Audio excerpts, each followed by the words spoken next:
You goof. You see that? Yeah. Would you hand me my hat? Yes, sir. I am a part-time magician. Would you like to see a magic trick?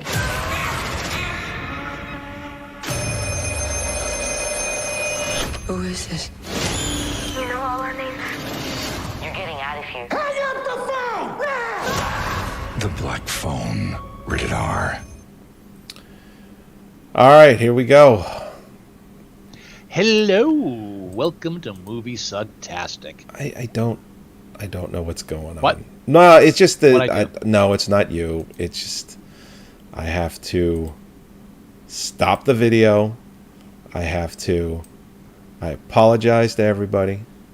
Why is this just gigantic? What the fuck happened? I don't know. I give up. I just give up. Of course, I unmute and cough to clear my throat because I'm an idiot. This is just like terrible. So what's the problem? I'm not I'm not there. What's going on? It's not.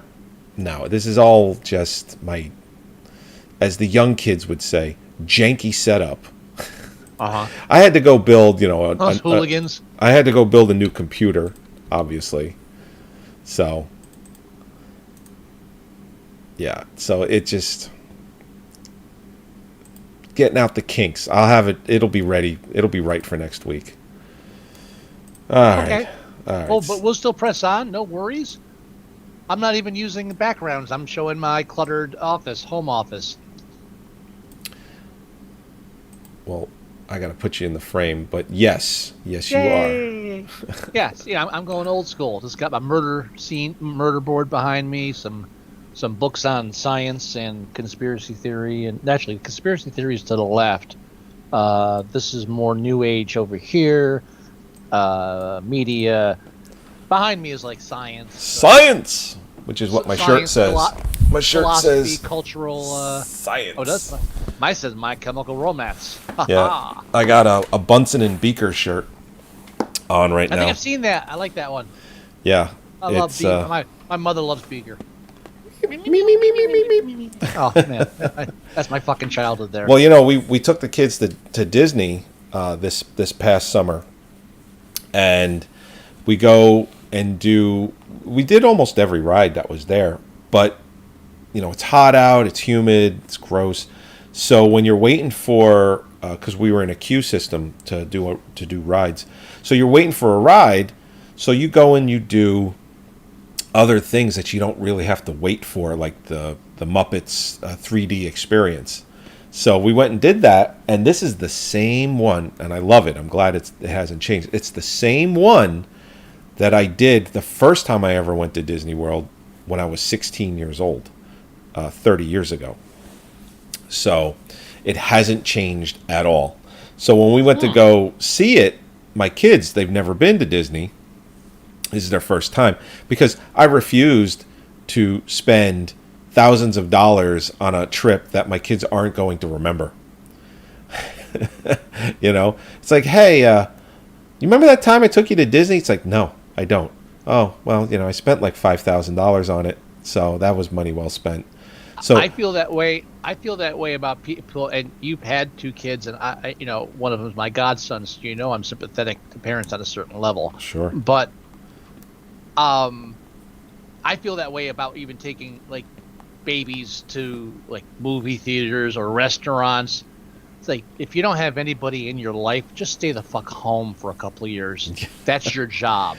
Well, when you're not entitled to go out to dinner or go see a movie. No. Leave the fucking baby carriage at home or stay with the carriage at home. Right. The adults want to watch Iron Man. True fucking story. You were there. I was there. That was July of 2008, and these people, they just come in with a baby carriage, and of course, what happens? It's an action movie. It's a comic book movie.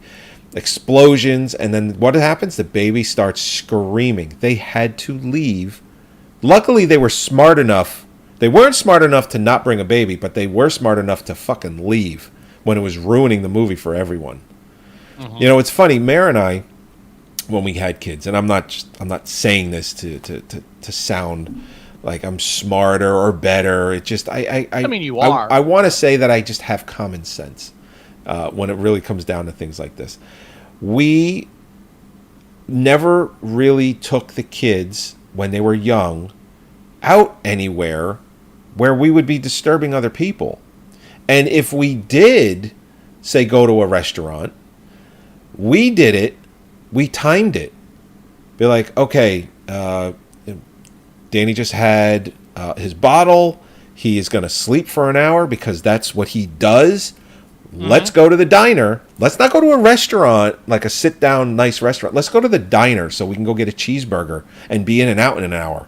Like, that's how we used to do shit like that. Children of any age are acceptable at a diner. That's a different ballgame entirely.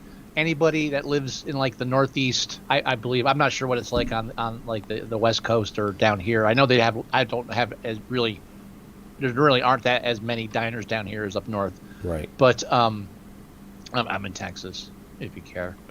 I care.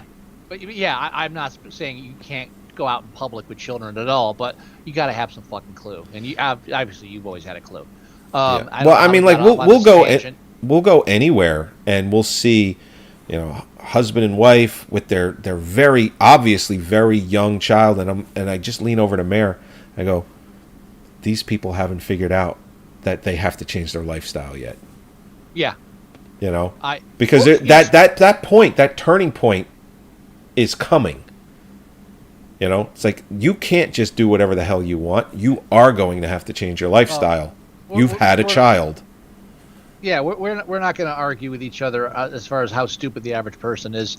But since we are on a tangent and we're talking about dealing with people in public, I will say I just went last night to see our friend Gary Gerard of My Chemical Romance. So they were playing in Dallas. I went to see him last night. Great show. But I was very trepidatious, I believe I'm using that word correctly, about going because I've really gotten really bad with crowds lately.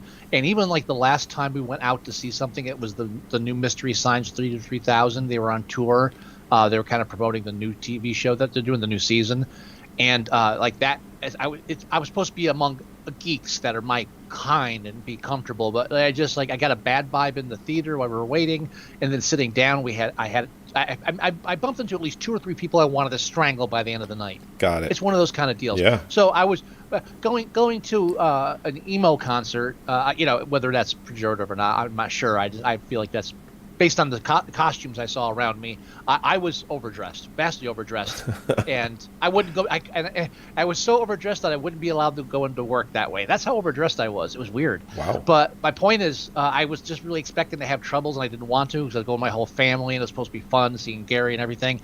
And we had zero issue with any people around us. I saw a friend from work that was there, and even the guy sitting next to us kept trying to get Holly to have us so we could I'll take a picture of you two. She's like, no, we're good. We took a couple of selfies. It's okay. I don't mind. It's like, no, go the fuck away.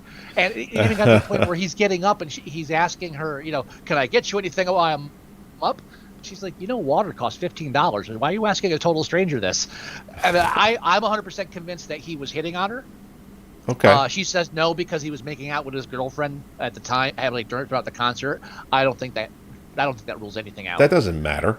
See, thank you. That's what I said. It Fucking doesn't matter. Does he have a dick? Then yeah. So, hey, as far as he's concerned, I'm like, as far as he's probably concerned, best case scenario, I take home both of them, and Scott drives home with the kids. I don't know. What's ironic about you seeing Mystery Science Theater 3000? One of the last things it was actually the last thing I ever saw before the pandemic was in full swing, where shit just got shut down, was in March of 2020. I want to say it was like March 13th.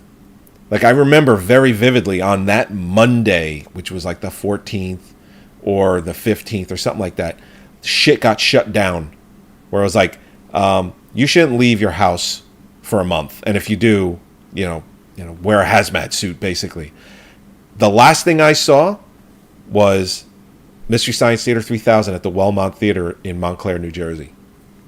Holy shit! Really? Yeah. What were you doing up there? My sister Gabby took me. It was like a late Christmas. Well, it was a Christmas gift that she got. She got it for me for Christmas, but the show wasn't obviously until March. And which Mystery Science was it? It was Mystery Science. Mystery Science. It was the stage show that they did. Mystery Science Theater 3000. They had like the Bubble Tour. Was it the one where Joel was on it? Yes, it is. And then Okay, I don't remember what movie they showed, but it was really good. That was the first thing that I saw with Holly. I think the first time Holly went to the theater down here was Phantom of the Opera with Wesley. But when we moved down here, the first thing we saw in a theater in Dallas was that tour that you saw with Gabby. Oh, that was his like last tour as an MST3K. So it was like a kind of a retirement thing. Got it.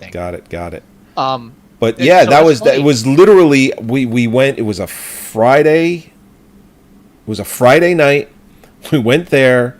We went to Cuban Pete's for dinner, and then the whole world shut down 2 days later. That's very funny. So that was the last thing you saw before everything shut down. So the last thing I saw before everything shut down was Escape Room, opening weekend. God, that's right. Because that's when I was like, you know what? I'm going to start going to movie theater. That stopped quick. But that was the last thing I saw, and that was even a while before the whole COVID thing, because that was January, obviously. It didn't happen until March that everything started shutting down. The first time I went to the theater since then, because we saw Weird Al before that, was Mystery Science Theater 3000, the bubble tour or whatever, the Time Bubble Tour. That's what it was, and that's the one where I had the people I wanted to strangle. So my first time back going out in public to do something for entertainment did not go well. So going to a and we honestly, I've been very critical of Joey and his family, and very trying to do so very politely because I don't want to be an asshole. Mm-hmm. But they've done things without masks that make that just I don't agree with. All right, I've been very careful, and I'm the only person in this household I think that hasn't really gotten sick during all of this. And I'm not saying my family hasn't been as cautious as I have. They have. That's the miracle. But we did not bother with masks at the concert. I was like, you know what? This is the one place where even if I'm wearing a mask, that's not going to fucking help. I have to walk across the street at this point and risk getting hit. So I'm not proud of it. No, listen, I get it. You got to live your life. I mean, you're vaccinated. They have the new vaccine that's out now that has the new Omicron variant.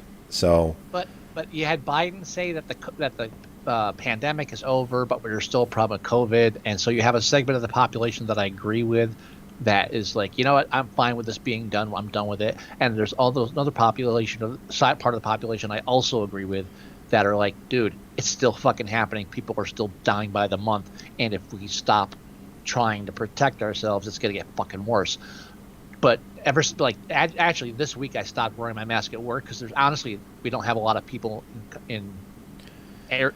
I don't get close to anybody at work anyway. I mean, at the last couple of weeks, I actually did the same thing. It's just we have 12 people in my office. Yeah, I still put it on. And I have my own office. I have my own office with a door that can close and everything. Yeah, as a family, we still wear it going to the grocery stores, stuff like that. Yeah, I don't trust people I just got the point. You know what? The vape shop I go to occasionally, there's one guy there. I just walk in and walk out. I'm fine. I'm getting a little sloppy, and I might be contributing to the public's lack of concern about a problem that is still there and still potentially deadly, and I feel bad about that. But I just wanted to come clean on that. I don't even know why I got in a sidetrack. I don't know. It's okay though.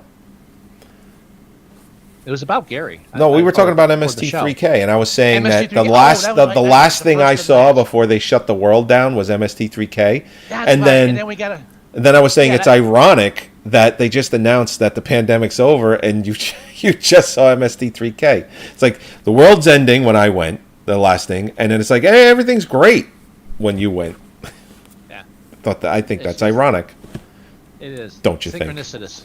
So we're 15 minutes in, and we haven't talked about the movie we're reviewing. I don't even think we've mentioned it by name. Yeah, no, we haven't. And this is how we get viewers, man. This is how we bring in the big bucks. right, let's just say Which this, by that this I mean $0. just oh, I apologize. Just for context, for anybody who's like stumbling upon this somewhere in the future, light years from here, this is part 2 of kind of a reunion show. We kind of went on hiatus for a few months over the last few months. I don't know what holiday it was, 4th of July, whatever. It's worse than that. Our last show was March 17th of 2022. It was an Oscar episode. That's right. We did. That's the last time we recorded. After the Oscars and before the Oscars, because it was so much work, but it's just so much going on in both of our lives. And I think, and with recession, and I think everybody's feeling that kind of pinch. So we just had to take a break. So this we haven't even talked really since then either, the two of us, except occasional texting. So This is kind of a reunion for us as well. As well as a reunion for you people. With you people, we're kind of, we're trying to do. What do you mean, you people? No. What do you mean, you mean people? So we're trying to reach out to we're trying a new format, which we're totally fucking up already. It's okay. About trying to do shorter episodes and do more. Decided to build a new PC and have nothing but sound and audio problems. Exactly. Or sound and audio. I mean, sound and video problems. Yeah, but we're gonna try some new stuff. I want to try to be more involved coming back. We just want to try to get a positive spin. Pardon us for the stumbling in the beginning, but we're just so happy to be talking to each other again and doing this show. We've been doing it, Jesus Christ, over 11 years, 12 years. It's 12 years. 12 years, and we have nothing to show for it. We have almost 400 episodes, which is pretty goddamn good. You know what? I'm already thinking of like the montage to be played at my funeral. Well, the way I look at this, the way I look at it, and I'm being honest here. When someone in your life passes away, what kind of memories do you have of them? Do you have pictures? In some instances, you may have video or something like that. I feel that whenever it is, we'll say 100 years from now, when we're gone, I always do that. 100 years from now, when we're gone, people that we know and love could come back and actually hear our voices and see us. You know what I mean? Mm-hmm. I think it's a pretty interesting way to be remembered, whether our show has no listeners or a bunch of listeners, but we're going to be, in a way, you live kind of forever. I haven't looked into this. I don't know if it's a thing or not. Everything's a thing, so it probably is. And I'm not thinking of like a podcast where this would be something for the public, but I've really been thinking in the last few months, I want to start getting my parents down and interviewing them like podcast style. Okay. And just talking about like my childhood and their lives, about stuff I don't know. And just to kind of like get at least a verbal history of it, and maybe I could write up something later if I could get my fucking writing in gear.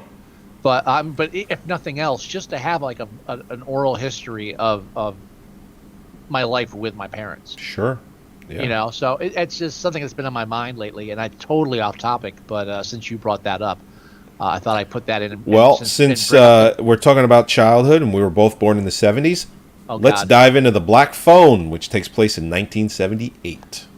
So, by the way, apparently the 70s is just fucking... That 70s is where every child molester ever happened ever, right?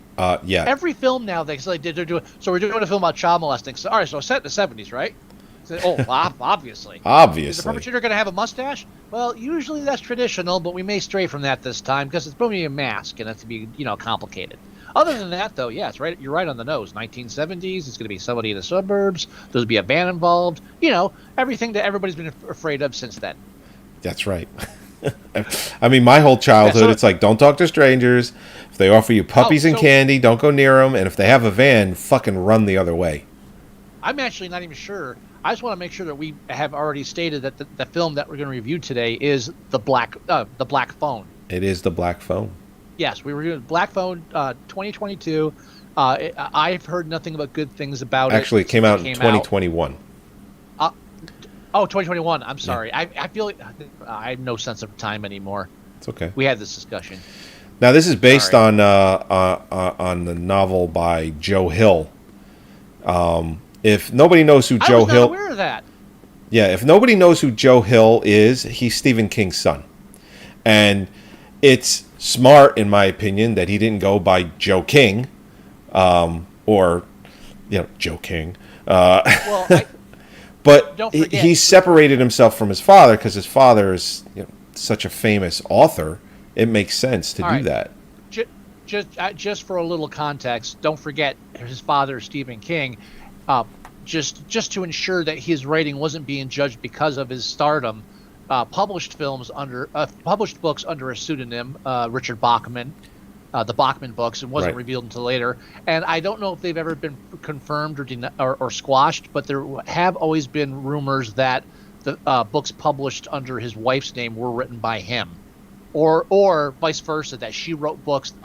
Vice versa, that she wrote books that were published under his name. They're like, no, he didn't even write that, but he posted under their name to see if they got published. Stephen King's always been aware of that, always been concerned about that.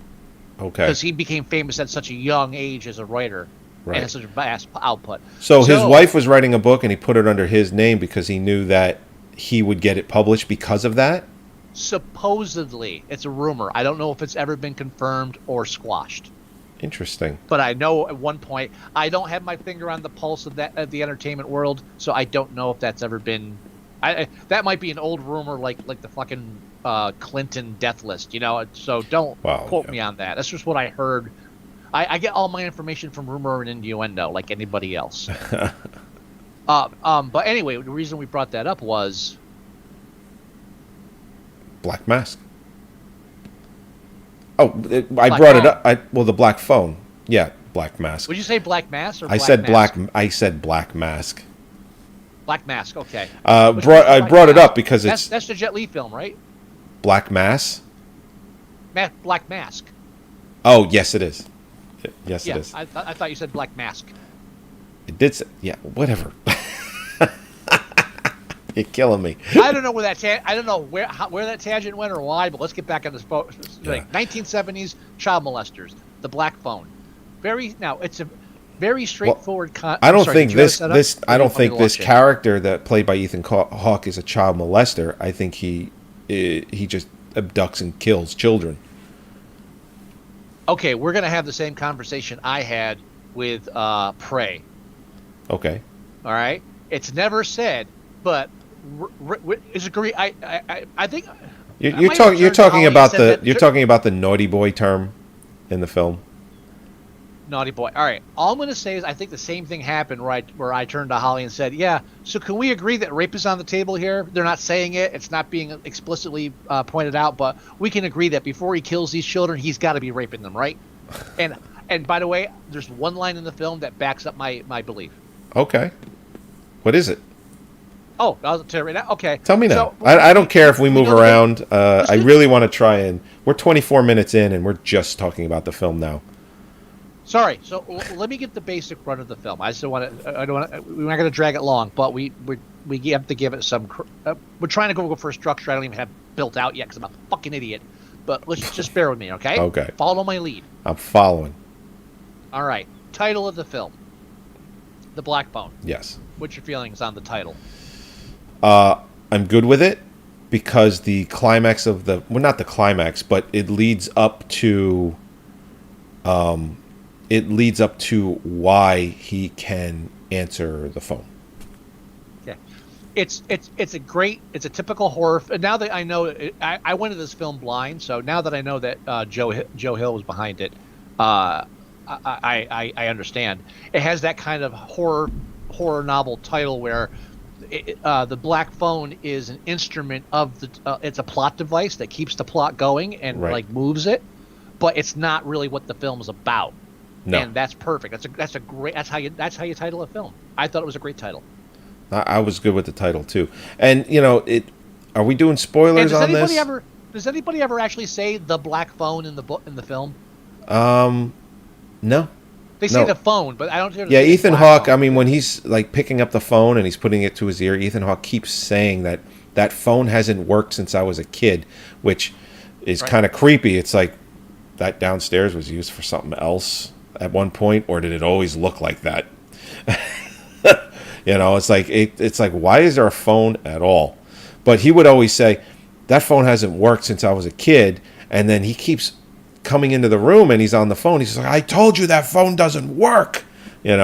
So you figure out why he can talk to whoever's on the other end, which is interesting, because they don't they don't give that away until, after the first couple of times he's on the phone, you kind of figure it out. But I think it's cleverly set up. So Yeah. let's look at it this way. So the whole film is basically, there's a small town in Colorado in 1978 where children are disappearing off the streets, and so it's like your typical stranger danger concern of the 70s. Everybody knows, it's right up there with Satanic Panic. Everybody knows about it. Right. So the film is centered on that whole idea that kids are disappearing, and we meet two main children who have an alcoholic father played by what's his name from Lost. no. Yes, he was in Lost, but he was also the Right. little kid from E.T.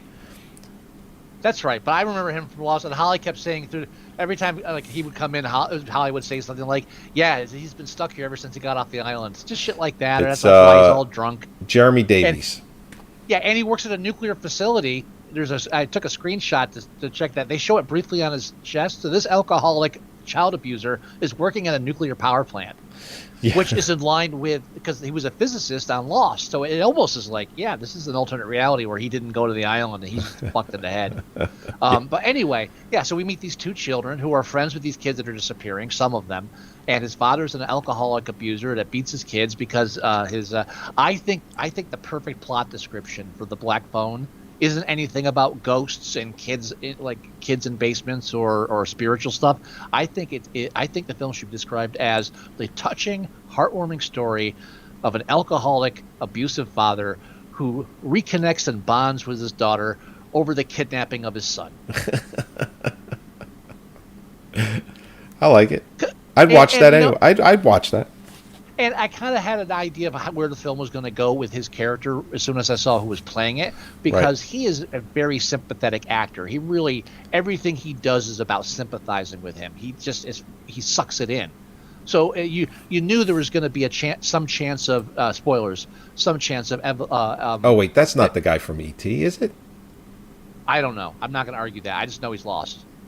He's in. Yeah. I'll look it up So- real quick, but no, So that is not him from E.T. Sorry about that. If he didn't obtain absolution, at least he got or no, if he didn't really obtain redemption, but he did retain absolution, like begged for forgiveness, apologized for beating his fucking children while he's an alcoholic, Right. And I think he went in that direction. I mean, he might have always been an alcoholic, but it definitely has gotten worse since his wife committed suicide.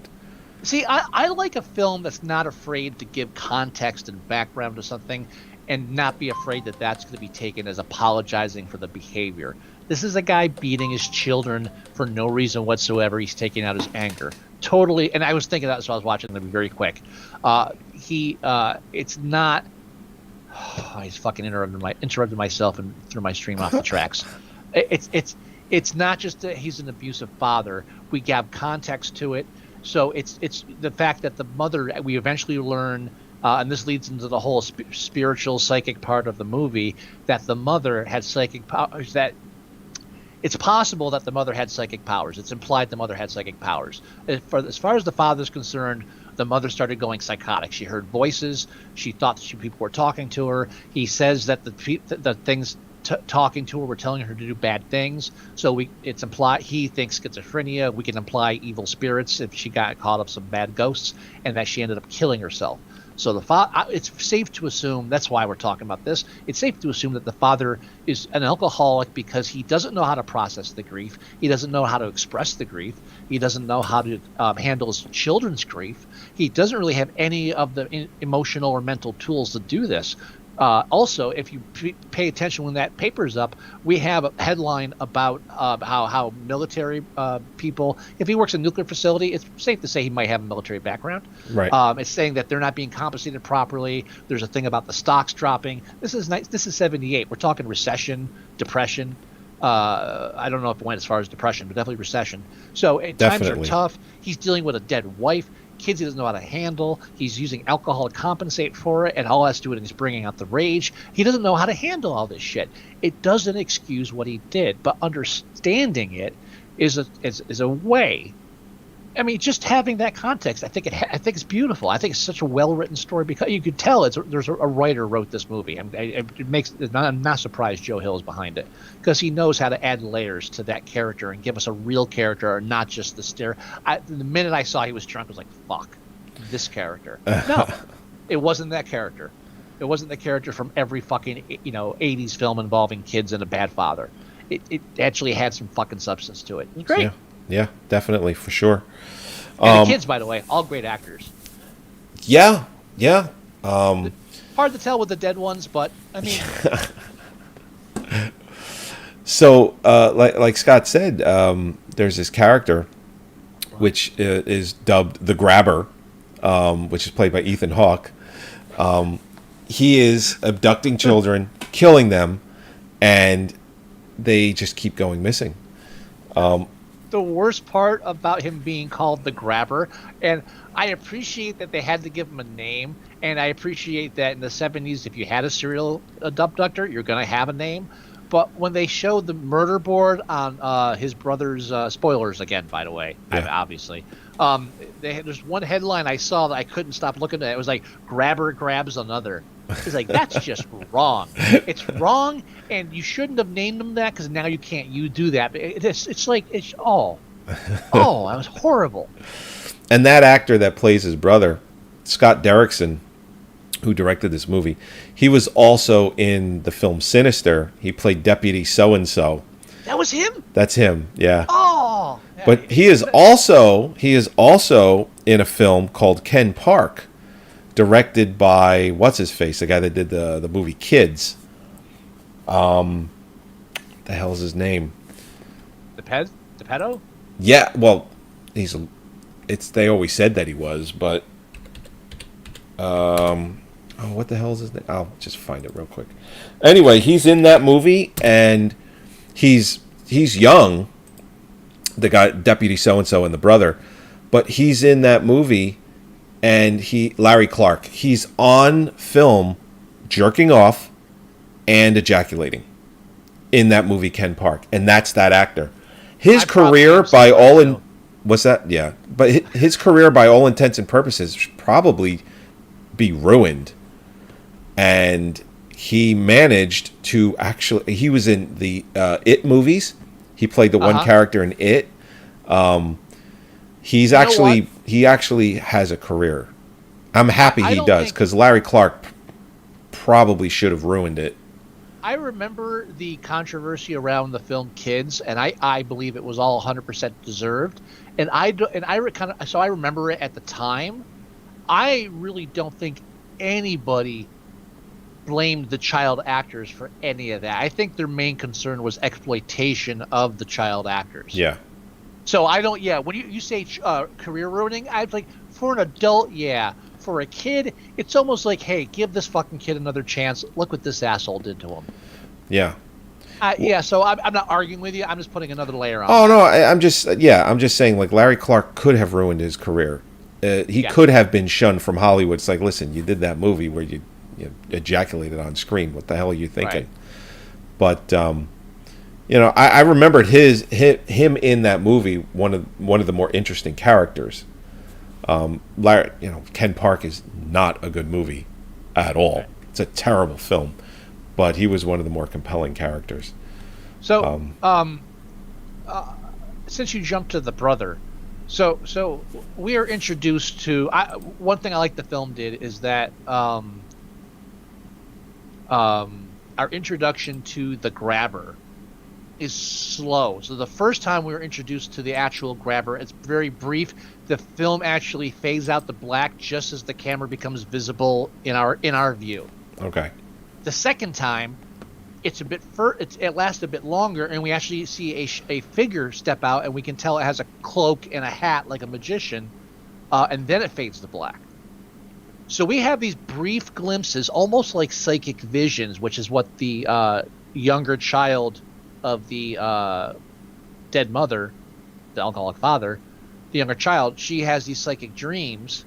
And so I feel like that's almost like done in the same way as her visions. The film is showing us the same way she kind of is exposed to it. I don't know if that's what they were aiming for, but I'm gonna say that is.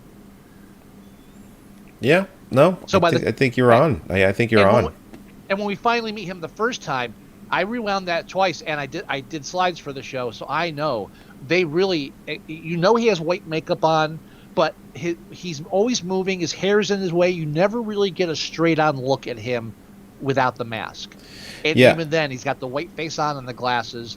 The closest you get is when he turns to open the van. I have a screenshot of it. That is the closest you get to seeing his full face, and it's like a brief second. Yeah, no, and the thing is too, he's wearing like the white makeup and whatnot, and he, because of what happens later on, he's doing that on purpose. He does not like his face to be seen. That's why he's wearing some even though it's makeup, it's a mask. Persona. It's a mask of some kind to cover it up, because it's not his real face, even though it's just white makeup. Here's another reason that it's a great, good writer, great film, is that they never really come right out and tell you anything about him. Like, for example, the rapey part, which we all know has happened. And I will explain again. There's a line that proves that. But what was I going to say? Oh, Go ahead. I don't want you to lose your train of thought. No, you said it real quick. I was just going to say, a lot of people don't know this, but Tom Savini designed the mask for this movie. I did not know that. Yeah. From what I understand, what I was told, it was like a throwaway that he had from a long, long time ago that he designed and didn't use, or it wasn't used in a film. And he said, I have this. But then I saw some interviews where it just sounds like he designed it from scratch. So I don't know what's true. Yeah. But he might have incorporated something. I've heard both, that it was something that was old that he never used, and it was completely designed from the ground up. I used to be a Tom Savini nut. I know that he, at one point in the height of his career, he did special effects for a Chinese horror film, or a horror film based in China, but I think it was a Chinese horror film that I have never seen and only saw some few pictures from. It is possible that might have been involved in that, and that's what they're talking about. It is also possible that he just took something from there and said, "Hey, I'll base this on this idea." Like maybe so. Yeah, because I've seen some. Dude, you had me at Tom Savini.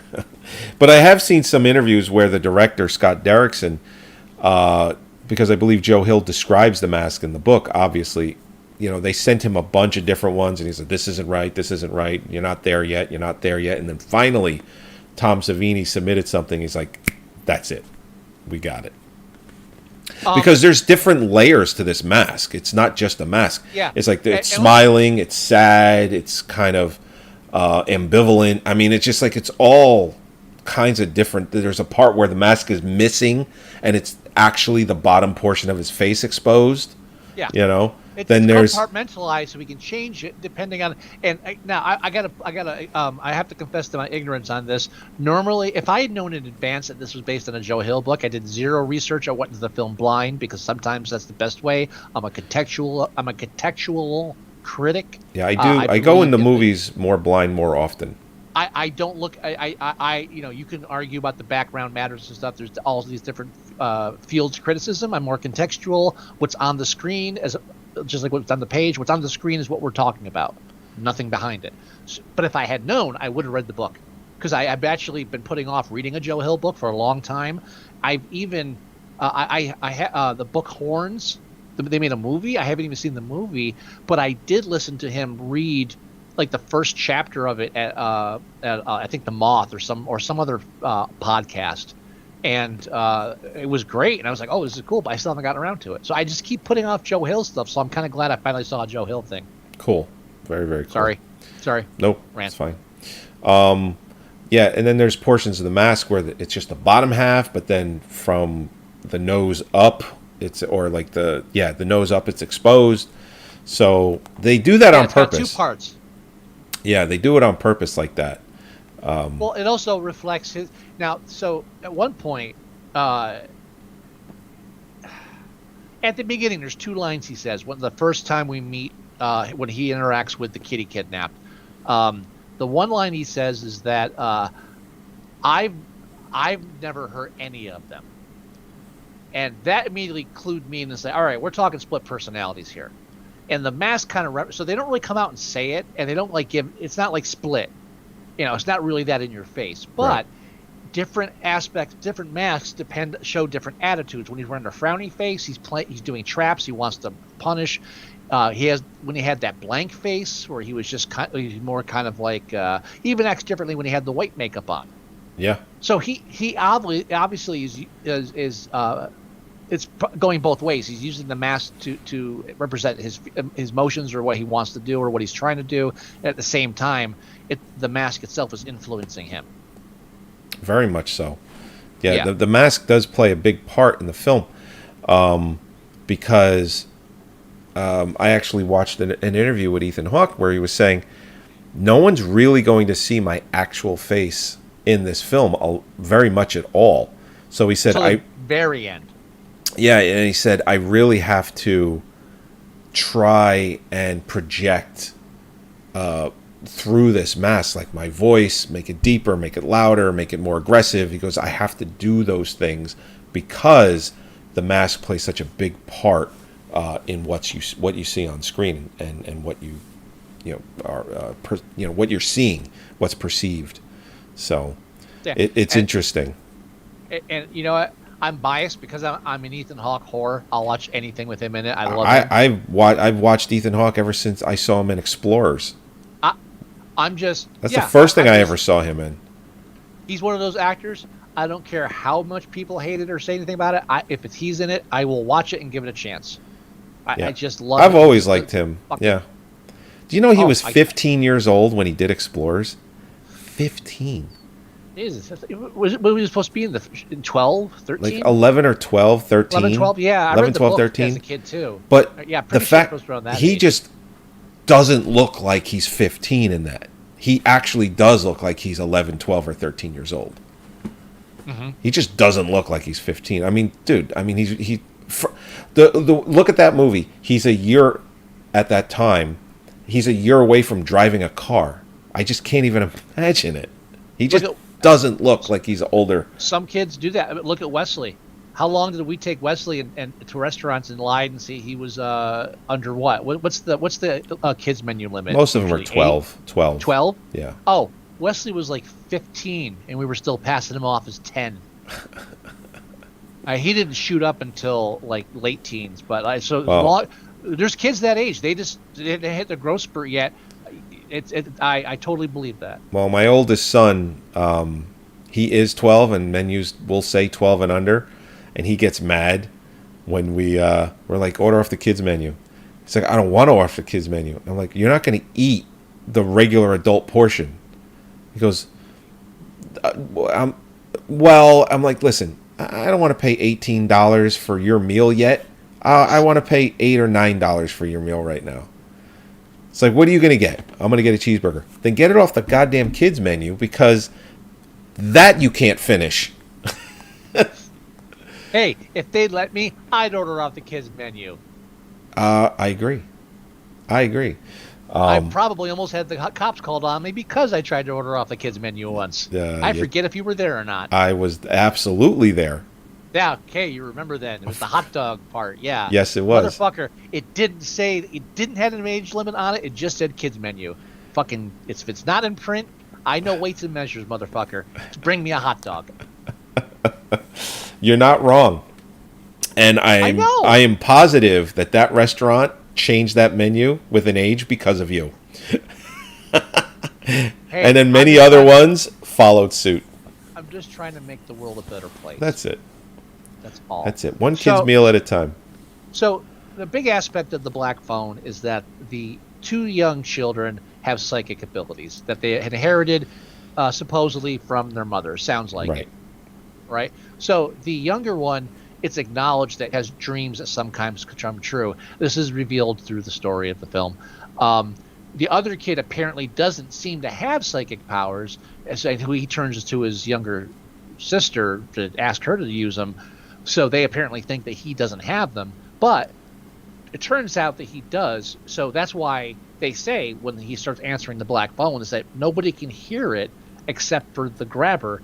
So it's obvious to an extent that he does have psychic abilities, but he's just more attuned to him. So he can't see the future or like have psychic visions, but Right. he's able to connect to the dead. He has his own superpower, basically. Basically, yeah. So he's so every time the phone rings, he's in communication with one of the kids that the grabber has killed. Yes. And they basically throughout the film are giving him hints and ideas and strategy to try and escape, because it's some of the things that they tell him are some of the things that they tried and didn't succeed in. So they are helping him along the way. It was interesting. I watched a little featurette on how they did that. So the phone that's in the room for the movie is actually connected to a dead phone system. It doesn't actually dial out, but the phone is connected to a system. So whenever the phone was picked up on the other side of the wall, the kid that he was talking to was the actual kid from the movie that was abducted and killed, but he's actually on the phone on the other side of the wall, and when picked it up, the black phone in the room would ring, and then the kid the kid that's in the room, that actor, would pick it up and they would act out their lines. So it was actually not voice superimposed later. They were actually acting out the scene on a phone system, on a closed circuit phone system. I'll be honest, for a minute you totally fucking lost me, but I'm back with you now. I liked also how they revealed the kids, like how the first time he's on the phone, you just hear the voice. Second time when he spins around and the ghost is there and he can't see it. Now I actually paused the film and said, all right, I appreciate the scene for two things. One, it was a great jump scare. Two, by having us see the ghost, but not having the character see the ghost, this is how the film is telling the audience that the ghost is real and we're not just dealing with a delusional kid. Because if you didn't show the ghosts, him talking to the ghosts, you could make the argument that, well, he's just going crazy like his mother. He's schizophrenic. Right. And this is all from his memories because they're kids he knew or heard about. And you could make that argument. So they squashed that early. And they do that a couple times where they say, hey, all right, you know what? We're not going there. We're going to tell you now, so don't worry about it. So they squashed that. But it also was great because it shows the progression of how he starts tuning his radio, to use a metaphor from or flashlight, one of the two. Metaphor from Kevin Bacon film, Stir of Echoes.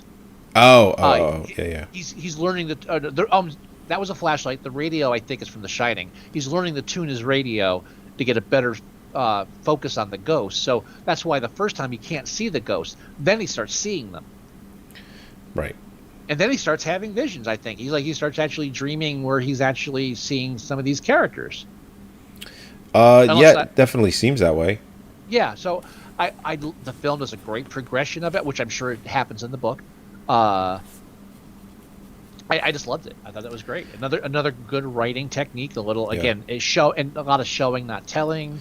Well, you know what's interesting too. Scott Derrickson, he directed the film Sinister, which also had Ethan Hawke in it, and love that movie. Officer So and So. He was in this film, but I haven't actually watched the film Sinister until 2 days ago. It's one of those movies. You're fucking kidding me. I swear to God, it's one of those. I told you. One of those movies that I've been always meaning to watch, and I never got around to it. So I finally watched it 2 days ago. Yeah. I told you that was one where I was still living in a separate house than Holly. We were on the same street. And middle of the day one day, she calls and is like, yeah, I'm halfway through this film. You got to fucking come over now so I can finish it because I'm not watching this alone. And she wasn't even alone. Like, Catherine was with her. And it Oh, was wow. it was like one of the scenes where when you watch the film and then suddenly he moves. Oh, like, off, looks at off the screen, yeah. Yeah, she's like, "Fucking get over here now! You're watching this." And I think I'd already seen it, or we had to rewind it and watch it again. But that movie's fucking awesome. Yeah. That movie's great. And what's really great about that movie, the sound in that movie is almost its own character. They do an amazing job with using sound effects to their advantage in that film, where he might be walking through the house and you'll just hear like little creaks and steps and things like that, and it's genuinely creepy. And if you have a really good sound system, it's uneasy, it's unnerving. It really plays a huge part of the film, is watching it with the sound that they've been able to do.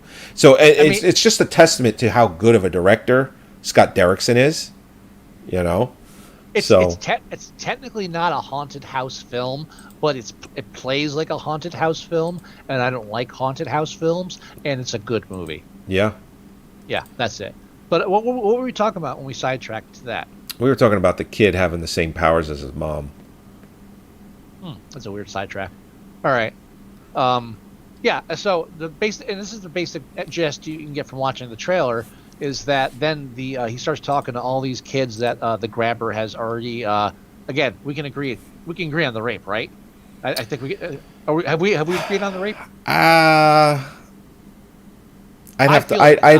have to watch it again and Can just I give you my evidence? Yeah, please. All right. When he first meets him near the end, he says, because he's at that first scene where he meets him, where he said he never killed any of the kids, which again kind of points towards this split personality thing. In that same conversation, and I'm trying to quote it verbatim, but I didn't write it down, so forgive me if I get a word wrong or two. But the child, the kid makes some comment about him hurting him or something, and Ethan Hawke says, with pauses that I add, I would never do anything that you no. I would never do anything that you didn't enjoy. That is rape. That is rape right there. That is butt sex before I kill you and dismember you and bury you and lie. That is rape. I think, can we now agree on the rape? If I don't remember that scene, but I'm accurate, if I'm correct on that line. If you're correct on that line, then yeah, there's definitely something going down. Let's go forward on the assumption that I'm right, which is a safe assumption. And if we're wrong, I will do a full apology in the next episode. Okay. Fair enough? Fair enough. So we're agreed on the rape. As of now, yes. Thank you. I always like when we can agree on the rape. So. Oh my God. Now, how do we get on rape? It came up again, but I forget how. So he's all the kids that he's raped and murdered are talking to him on the phone, and each of them are telling them, okay, well, I was there, I did this and hid it there. If you go in there, so each one gives them an escape, another tool to try to escape. Yeah, something that they didn't succeed in doing. Right. Yeah. Now, one thing I liked about this film, and this is the thing I turned to Holly and said, and Holly gave this film a thumbs up, so this has got her approval. Nice. Is that I said that I really appreciate that this is a film. This is a horror film where the lead character is doing everything right and still failing, and not the typical, oh, I'm gonna keep fucking up because I do something stupid, something that made everything he does. The audience is not like, oh, what the fuck are you doing, moron? So he does everything right, but he still can't get out, and I like that. It adds more tension. Yeah, he even at one point does get out. Yeah, and then gets dragged back in. Yeah, it was so much easier in Room, although it took longer. Oh, by the way, we don't abdicate child abduction. No, of course not. Yeah, obviously. That was actually, if I was going to run for like public office, that would be my slogan. Is that right? Kidnapping. I'm against it. So I'm actually looking at Scott Derrickson's resume of films here. Uh-huh.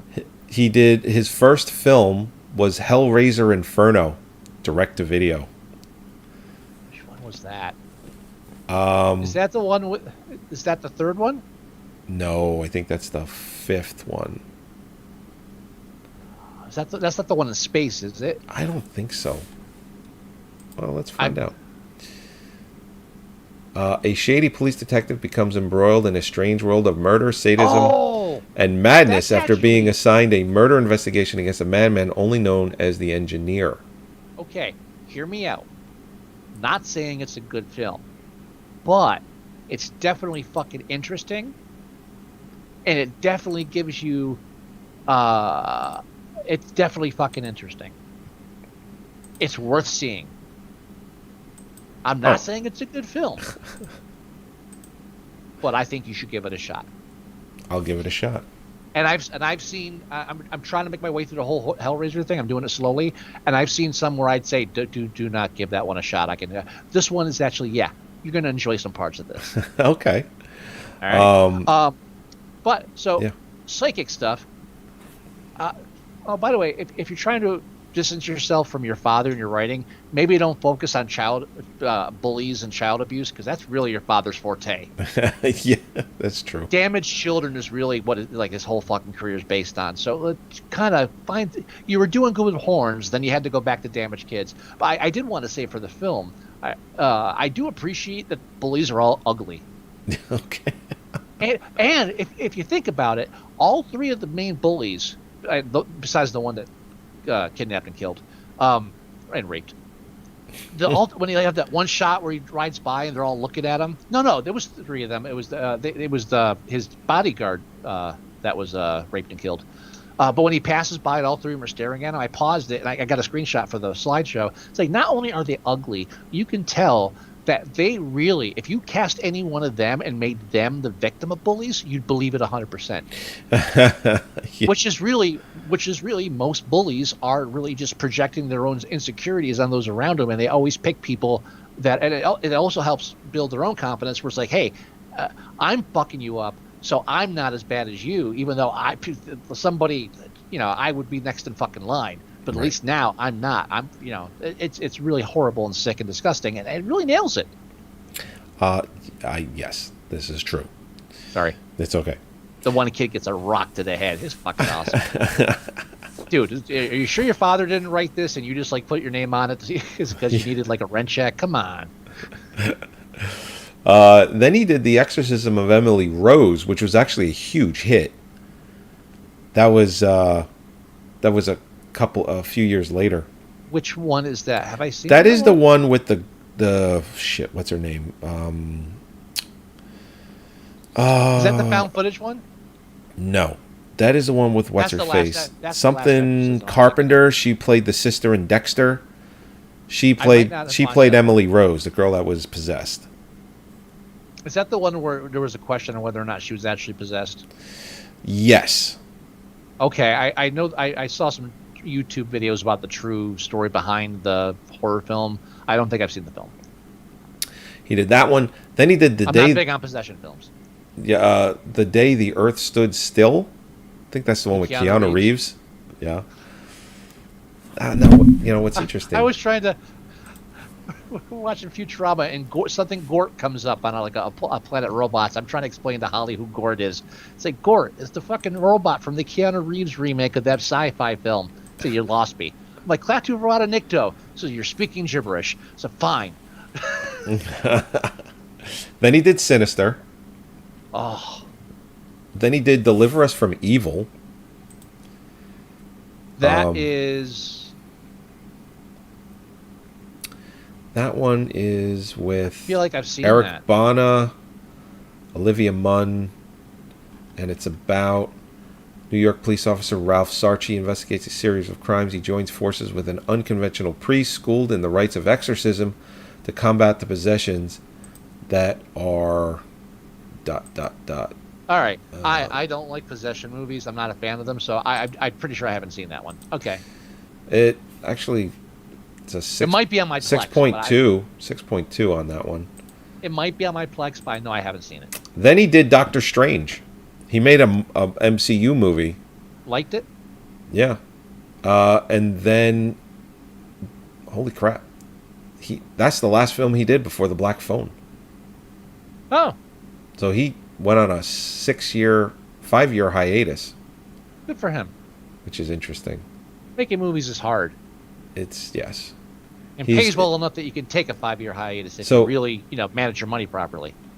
So he's in pre-production for a movie called The Gorge, which does it have two very dangerous young people who, despite the corrupt and lethal world they operate in, find a soulmate in each other.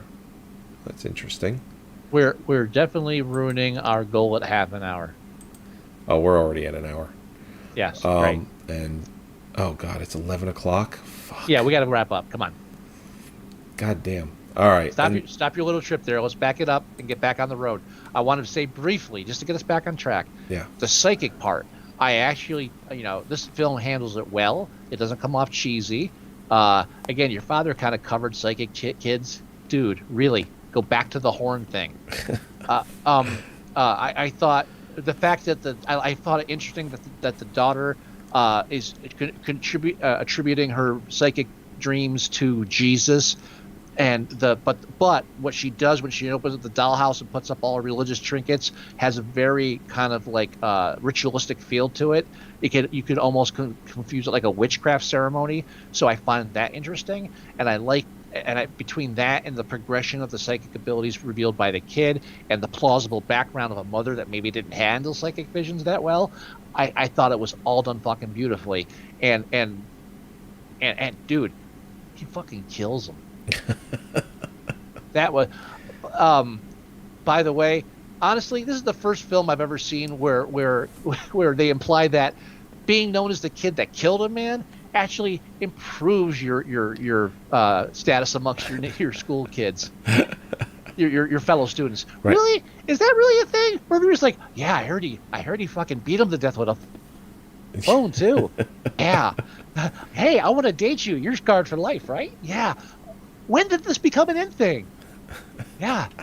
Yeah, there was a school shooting. He stabbed him in the throat with his teacher's scissors and watched him die. Really? Yeah. Is he single? Who's he seeing? What the fuck's going on here? I really, and this is the 70s before school shootings were popular, Right. I just really think it was such an unrealistic ending. It really bothered me. I know they were trying to put a happy ending on it, but dude, there's no happy ending walking out of that house. You're still fucking scarred for life. He killed him. That's when his sister runs up and hugs him, and he's got his head. All I'm thinking is like, yeah, so I killed a guy. I can't think of anything else to talk about for the next 5 or 6 years. How about you? Fucking and He sits down next to his dad, steals his drink. It's funny how Holly liked the film, but so when we're not going to go into much detail because we don't want to ruin a lot of this film. It's really a great film, but at the end when he's beating him with the fucking phone, spoiler, after 4 or 5 hits, Holly's like, "Run! He's got to run now!" And it's like, "What are you fucking talking about? Kill that motherfucker!" It's like it's like I totally understand that. But it's like after everything he's been through, he says, "No, you're not leaving this. You're leaving a corpse. That's the only way I'm leaving this fucking room." That's right. I mean, and by the way, I did not call the steak coming back. Oh, okay. When he climbs that freezer and all he finds is steak, there was no part of me that said, "Well, this is going to come back in the third act." No. I enjoyed that. Yeah. All right, I'm tired. I'm done. I'm sorry. No, Yeah, it's okay. We are done. Let's go ahead and end this shit. Uh-huh. All right. Thank you again, everybody, for tuning in with us and hanging out. Thank you, as always, for joining us every week, Thursdays, 8 o'clock, EST. Or give or take. Give or take. Jeez, cut me some slack. Thursday nights. There you go. You can go to our website at Moviesucktastic.com. You can download or listen to the show there. You can go to iTunes and do the same thing. You can leave us voicemail at 908-514-4470. You can email us at themovieguys@Moviesucktastic.com. You can go to our Facebook page, facebook.com/Moviesucktastic. And you can just do a general search for Moviesucktastic on the web, and we're just about everywhere. Do you have any words of wisdom, Mr. Wilson?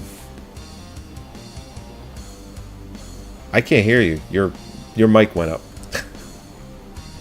I won't do anything that you don't enjoy.